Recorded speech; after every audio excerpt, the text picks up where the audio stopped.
live. I'm gonna actually get on that side so you can see me. So I'm in Puerto Rico, Palmas Del Mar. Hello, hello. And I'm at the tennis wall where I used to hit against the wall and I realized, hey, if I move over to the edge, I've got two different faces to hit to. This is why the home setup now has three faces. I've got one here, a flat one, and another one. It's all because on this wall I hit so much I got bored, thought, oh, I can like hit like I'm hitting cross court. I still like the foam ball. That's not linked, but I'll put a link down there. My other videos have it. It's a Gamma foam ball. I love it. It's quieter. So usually I just sit here. I was hitting and hitting and hitting, working on hands, forehand, backhand, or chicken wing, a lot of chicken wing. And I realized, oh, I can go to that face. I can work on inside outs.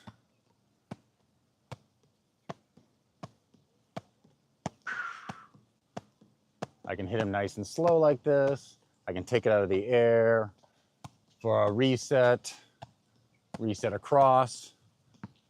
So if you only have one wall face, you can't do combos like this. And realize this line is several inches higher, being a tennis line. So in reality, I'm trying to aim right above it. So this is something I do a lot. I set myself up from a high ball coming cross court, attack it, and either reset it or attack and a counter attack. Something else I do quite a bit of now is two-handed cross court dinks with topspin. Whoa. Hopefully I'm still in the actual frame here. And I've tried to adjust the mic this time. Slice dinks cross court. Some short hop practice. I realized, I think the pros hit, some of them, they're probably hitting over 50% of their dinks as a short hop. So on the rise, they're catching their ball and controlling it.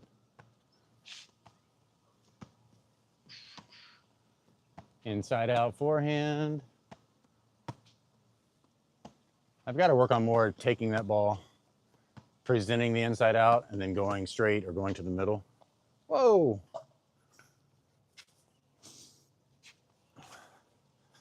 So this ball is going to get chewed up, probably hitting us here. But because this is a tennis practice wall, the concrete on the ground here is pretty rough. So this ball actually bounces back more consistent than a pickleball would. Whoa, get it up. Finish up. And here what I would do is after I'd hit here for 5, 10, 20 minutes, I'd go to the other side. That way I could be acting like I'm on the right side, hitting cross court to the left.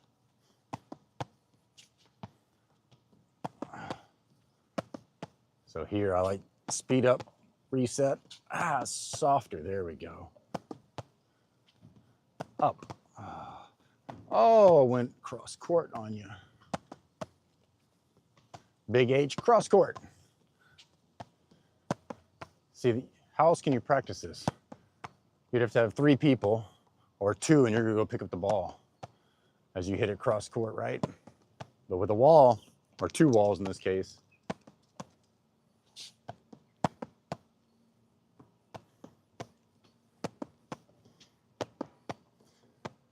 I want to use more forehand. I do so much chicken wing, but I'm hoping to get more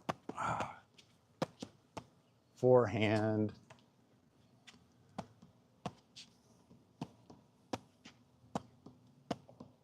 Volleys out of the air, and then sneak attack. That was my reset attempt. I thought it'd be really nice to have pieces of glass for the walls on the side that I could see through to see a net behind it or a line for the net. So visually it would be correct of what I'd see in a game. A lot of people credit, oh, you just read me or you saw something. Like, no, the wall has taught me that the ball always comes back. I'm gonna show my boot that I used to wear when I was injured. That thing is the only reason why I probably ever started hitting on the wall consistently enough and long enough to actually improve my hand speed.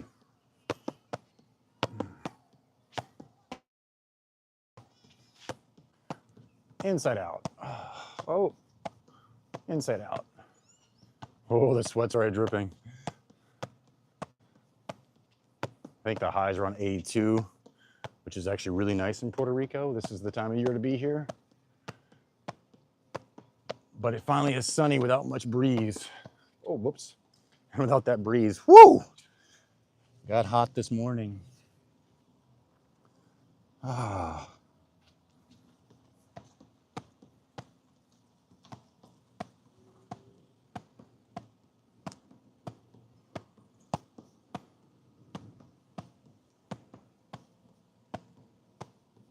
I have noticed the pros quite often. The ball will be coming and they just redirect it is what I feel like they're doing. It's coming from cross court and they just reach out.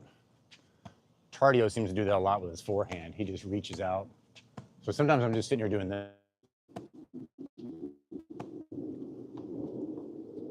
I'm looking up because the Jets we're hearing are stationed on Puerto Rico now. Oh, way above us. I'm not sure which one that is, but I've seen quite a few the week I've been here. That runway, I think it's at Roosevelt, points pretty much here to Palmas Del Mar on the southern side of the island.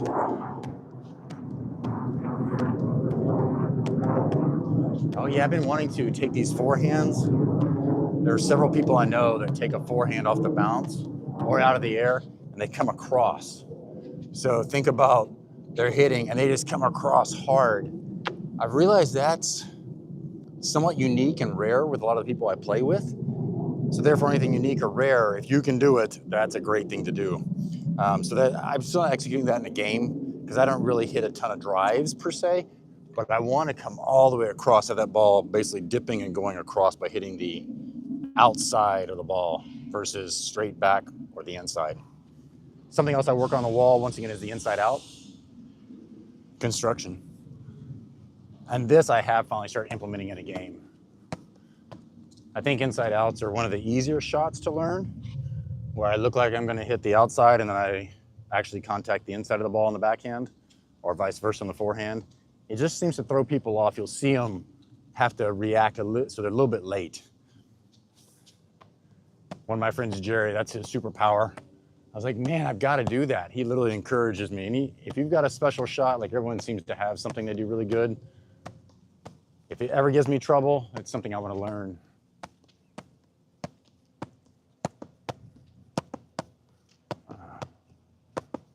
I should take that further across. Whoa.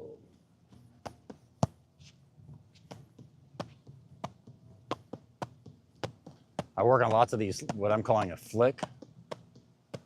So I want the paddle coming from low to high and just wrist extension. I got J.W. Johnson in a game in slow-mo on my phone. I look at it every so often.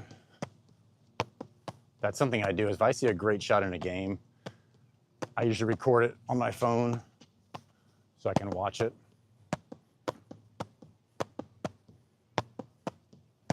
And realize that first, if you can't do this, back up and do lots more dinking and then go slow.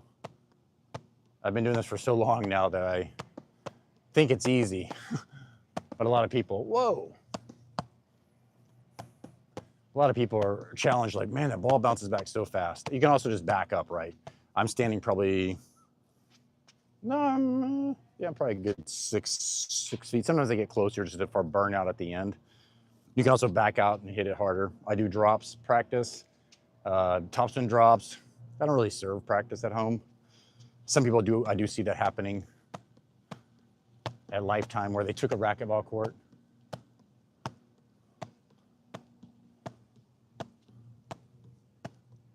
Oh, something I gotta mention, because anybody with elbow issues, something I heard from Engage, they took the camps or taught the camps, I think Kevin Beeson, one of the guys, is have a loose grip. My grip is very loose. And I'm really focused on a lot of this is, am I hitting the middle of the paddle? If that's what I want to hit. I have a few shots where I try not to hit the middle, oddly enough. I love warming up. If you've heard any of my content, I think warming up on the wall is usually better than, especially for me with my flick shots.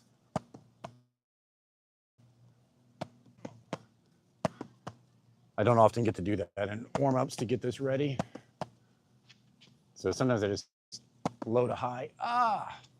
Oh, at home I've realized with an 8-foot ceiling, I actually practice lobs. I literally aim at the point where the ceiling meets the wall just to get some lob practice without having to run get the ball. Here, the wall is probably 11 feet, so I can't really do much lob-wise. Probably is high enough for it, but I definitely would not end up on camera.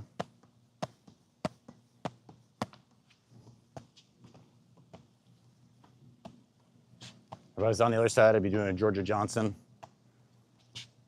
Slice forehand. Whoa. Whew. I don't feel hot, but the sweat is dripping. Oh, a slogan. I'm not sure if I'll put it on a shirt to sell it, but for myself to remember, I often tell myself, stay hydrated, my friends. I plan to release some videos about health, like what I do, everything I take food-wise. I can tell you I now stretch after playing, and that has solved a lot of cramping. It's kept my foot feeling so much better.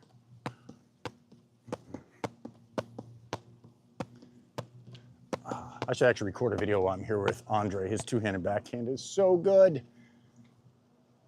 I'm so dominant with one, or so used to it, that I guess the only time I would use a two-handed is if I'm back a ways. But so many people have a great, powerful two-handed backhand. I'm more likely to flick. Oh, that's something else I work on that finally I hit. Is this reset on the backhand side?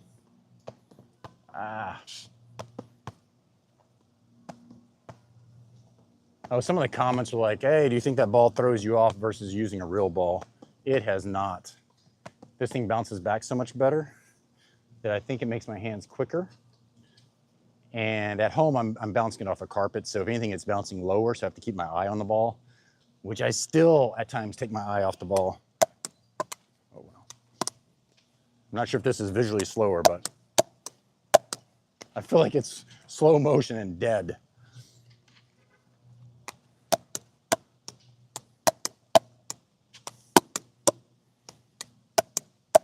I can feel when it misses my sweet spot and hear it sometimes.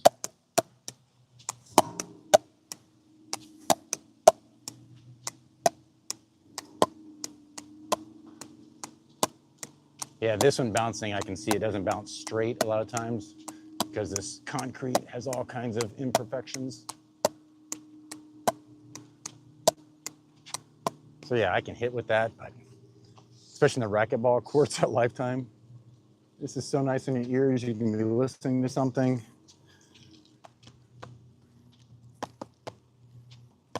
Whoa, got me. All wins again.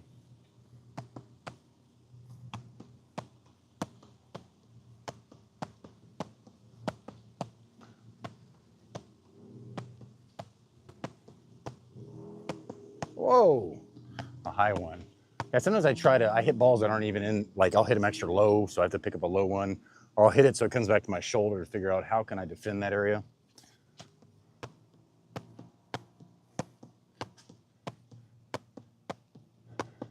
I used to spend more time hitting with the ball machine than I do now, because now I just spend more time on the wall and then I go and practice these same shots with the ball machine to make sure I'm hitting them in.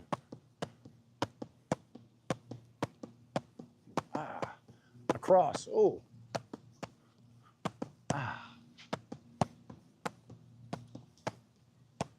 Inside out. It's coming cross court, inside out. Whoa, coming cross court. Oof. I think every court everywhere should have quite a few walls so people can warm up. They can warm up before they play, in between games, for public courts, for lessons. I was so happy to see the Pickler in Aurora, Colorado, having a group of ladies taking a lesson hitting off the wall, as compared to when you have a group of people and the instructor is giving 1 or 2 balls to each person to have them rotate. This is so much better use of time because you're getting a lot of hits in.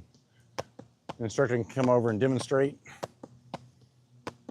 You can be hitting, because it's reps. I swear, reps for the hand speed, for learning.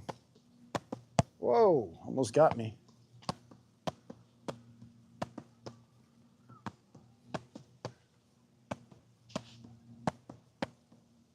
This is a shot where I'm on purpose not hitting the center of the paddle, ideally.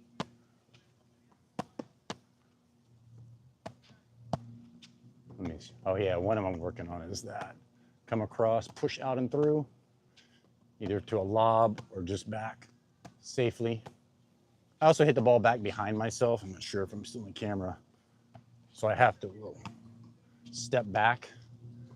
The balls that usually get us in trouble on the backhand side. This is a time when I might hit it too low on purpose, so I have to get down. Oh, like that.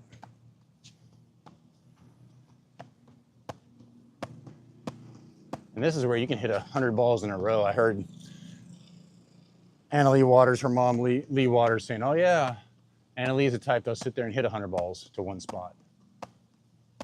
Can you get that consistency? Keep those eyes focused. Missed that one. Trying to put a little topspin on it, a little slice. Whoa, missed it. That pickleball guy put out a video a few months ago with a guy for the backhand, the Tui backhand. I love something he said. Let the ball come to the paddle. And what that tells me is, instead of trying to meet the ball out here and hitting it, let it come to the paddle. And he actually would use his wrist some. Which reminds me, Ignatowicz is coming into Puerto Rico today, doing a clinic tomorrow. So hopefully I'll shoot some clips of that. I'm even gonna see if he doesn't bring a mic to mic him up, grab some content maybe for him, for me. I thought of him because his two-handed backhand, that's where he starts here, gets low, comes up and finishes here. I think that for me, a lot of things, I gotta try different things. I don't keep my paddle like this, like Ben does and a lot of them. I'm okay dropping it. Just consistency, right? I don't care what someone does as long as they're more consistent, do that. Oh, good little squat workout. I had some friends tell me, if you can move the paddle as you're hitting, that does add a little disguise. I think disguise, like the inside out shots, it just makes people make a few more unforced errors, or maybe it actually is forced.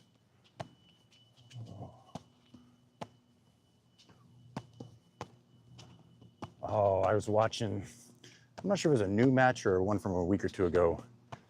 Annalise playing mix with Ben, so she's on the right. Well, she plays the left, as I switch quite often. She had so many good ones right by Staxrud's chicken wing area. Oh, I love that shot. It's just a matter of getting it in, and her little C thing, she gets so much topspin. It's almost like Staxrud should set up with chicken wing to distract her, hopefully.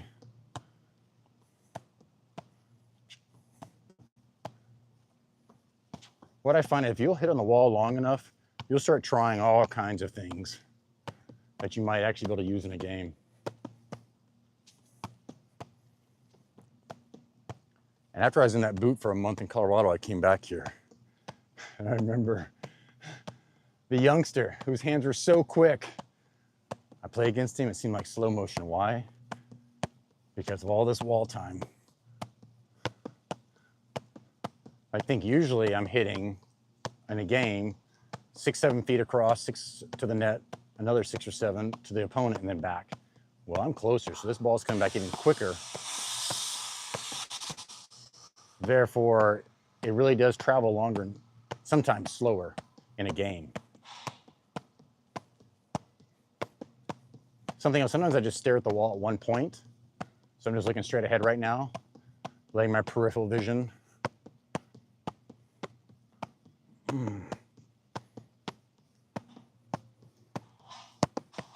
Ooh. Got him, coach. Oh, don't got him. Whoa. Breeze is nice. Let me know how many of y'all spend time on the wall. If you dare comment down below. What can I do to encourage you? I just cannot tell you. Oh, I did tell somebody he had either knee surgery or something. I was like, oh, you're not playing? It's like, get on the wall. That, I mean, literally, had I not been wearing a boot and been addicted to hitting pickleballs, I wouldn't have ever done this long enough to see the improvement. But it was a good solid month. I'd be in there for 45 minutes sometimes, just Well, Alshon is somebody that puts out videos.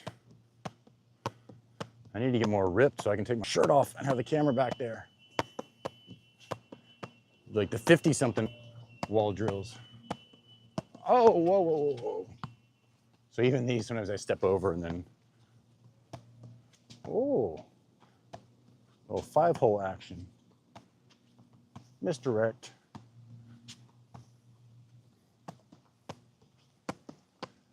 Up. Oh yeah, Palmas Del Mar, now they have 12 courts. So if you're making a trip to Puerto Rico, they have open play on Fridays and Mondays. Everyone's welcome.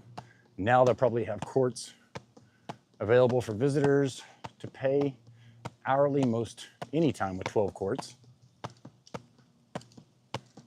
We would fill 6 courts quite often back in the day. Whoa. So even little simple shots. Oh wow, even this ball's bouncing. Funny.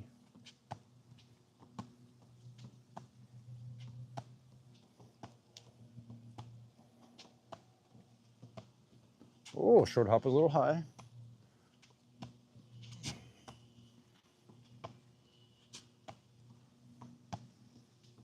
I don't feel like I'm in super focus mode.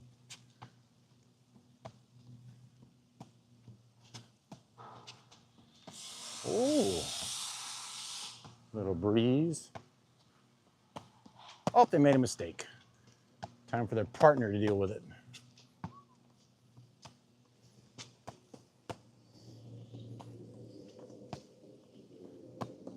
Oh yeah, I like this shot. Try to do the really soft top spin back to the right side.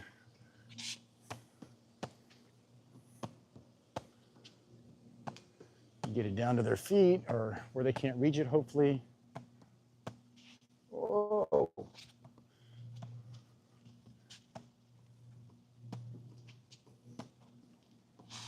Ah, edge. Some of these, when I want to hit it really short and soft, I actually go for the middle, but down here, thinking that way I won't add as much power, hopefully, to it. I still want a decent amount of spin, but it's more of a finesse.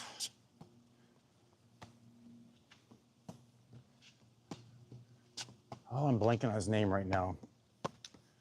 Plays APP. He's a lefty that serves righty in Austin, UT. I think he said Ben Johns told him, yeah, not every ball do you want to hit in the middle, because if you hit, let's say the edge where it's deader, it's off speed. Once again, that's just making it harder to read, right?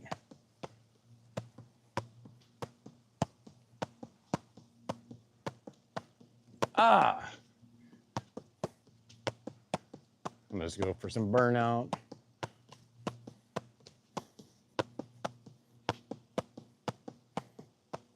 Ooh.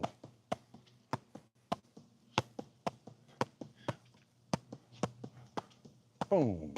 I'm also throwing some inside outs in. I also find, for me, I'll have a shot and I just won't use it.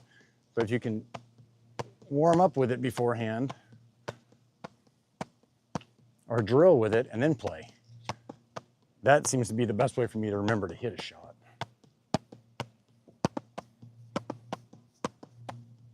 Should probably reset a few of these. I thought about having an angled down section, so maybe 2 feet above the net, so I have to dig balls down. I just need to make something to hold the wood to do that. I can feel it now. My wrist is finally saying, hey, we're doing something here.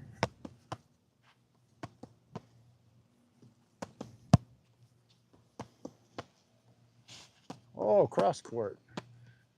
2E.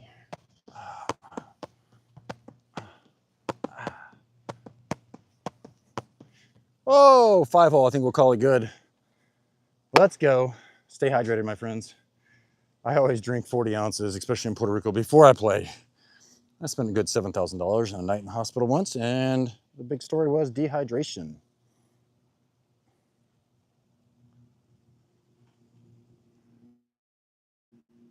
I hope I'm recording.